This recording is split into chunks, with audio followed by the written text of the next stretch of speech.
Hello friends, I hope you are doing well. Let's recall what we have learned before. Last time we have seen chapter number 2 of economics, sectors of the Indian economy.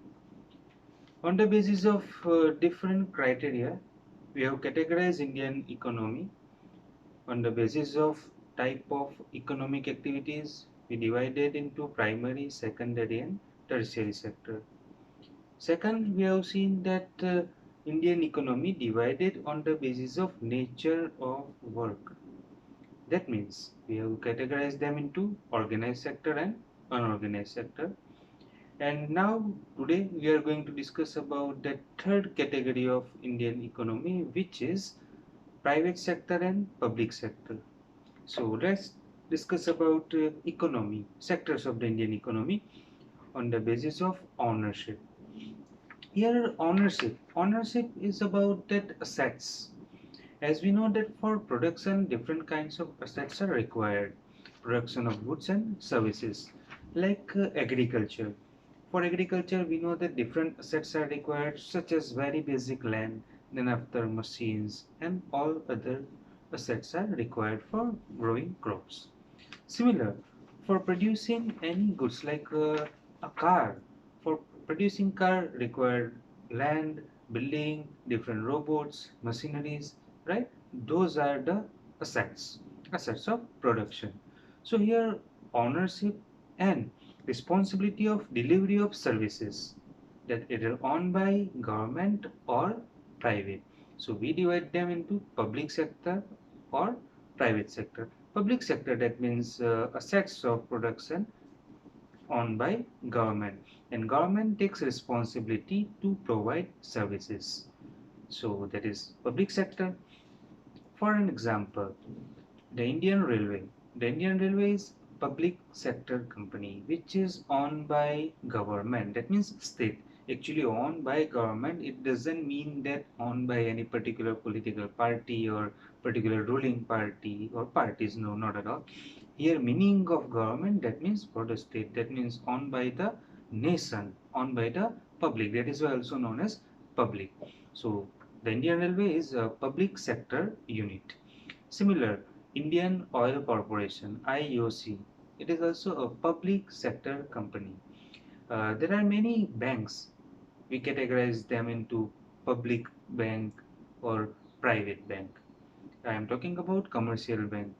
Some of the commercial banks are owned by the state, like State Bank of India, which is undertaken by the Government of India, which is a public sector unit, public sector bank. While some other banks are private sector. So let's talk about private sector. Private sector unit, that means assets of production owned by private individual, either a person or a group, that is private sector. And responsibility of delivery of services undertaken by that private sector, that is called private sector unit. Private sector unit, for an example, like we are just talking about banks. So private sector banks and public sector banks. We have seen like Bank of Baroda, State Bank of India, those are public sector banks. And private sector like the some of the popular banks like HDFC, ICICI, those are the private sector banks. More here, many companies we know like production of automobile sector. So like Maruti Suzuki, uh, Hyundai, as well as Hero Motocorp. So such are the examples of private sector units. Now here one of the basic features of private sector and public sector. Uh, Private sector, intention of private sector. Private sector provides services and they sell goods for earning profit. Their intent is to earn maximum profit.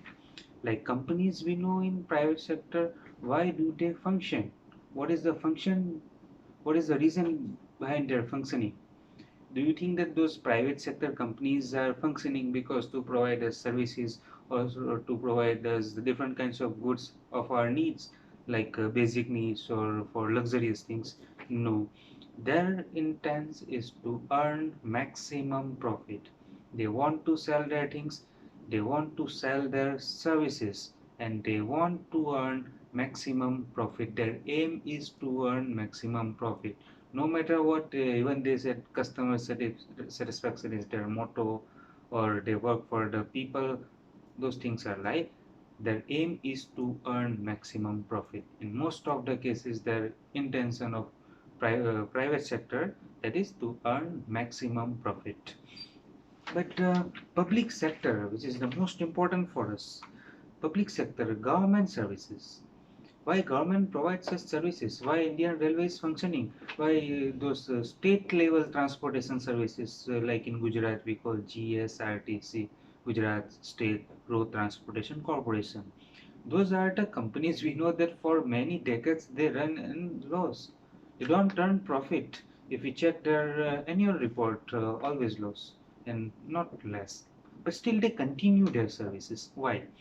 Because government has public sectors, different companies to provide services. So government can provide services at a reasonable rate to the people. Like example, bus. Many times we observe that the state transportation bus, that many buses that go almost like empty with one or two, three passengers, but still they continue running. Why do they so? Because they want to provide that transportation services to the people. In many villages, like far distance villages, villages in deserted area, where uh, taxis and other buses or other transportation services means private sector, they are not interested to go because they don't have the chances of profit. But government provides services. Auto rickshaw were not ready, not agree to go certain places, but government bus will go there because they want to provide services. Government wants to provide services to the people, and that also at very reasonable rate. Regular services with very reasonable rate. Same if we talk about like some of the essential services like health and education, which is a responsibility of government. Health is a responsibility of government. Education services are responsibilities of government. So government provides services. Government establish different schools as well as other institutions for the people, so people can get education. Same for the health services as well. Government set up many hospitals, clinics, even clinics at small villages and even at Nukkar, even at different alleys. Why? Because government wants to provide the services. They don't want to earn profit. So if we compare that private hospital and government hospital for the same case, for the same disease, for the same patient, if we compare, that private hospital will get longer, will give you longer bill, lots of expenses, and government hospital, public sector, that will give that least expense for the same thing because here their intention. So for this purpose we need that services provided by the government. Second important thing here, why public sector is important, why public sector is desired, because as I mentioned before, private sector only interest in to earn profit, as well as capacity of private sector in investment. Private sector cannot invest as much as public sector can. Like for an example, the Indian Railway. Assets of Indian Railway, that is too much, and which is outside of the capacity of private sector. Any individual unit cannot bear that much expense. So for that purpose, we require that government services, government unit, public sector unit to provide such services, because government can able to invest lots of money for that. One more thing regarding this, that many times that in many sectors that investment is huge but profit remains less. Like for example, building bridge or building highway, where we know that lots of rupees, that means lots of capital is required to establish a bridge or to build road. But even governments or any private individual that here put a condition of toll tax, still that earning is too less compared to that investment, and that is too slow. So most of the private sector individual, they are not interested to invest in it. But we know that bridges are required, good roads are required for us. So in this case, government takes initiative. So government builds bridges, government builds highways, roads, expressways, super highways, and invests a lot capital for the same. But government sometimes recovers some profit from it, but that is too long because their ratio of profit is too low compared to the invested. Compared to the investment for the same.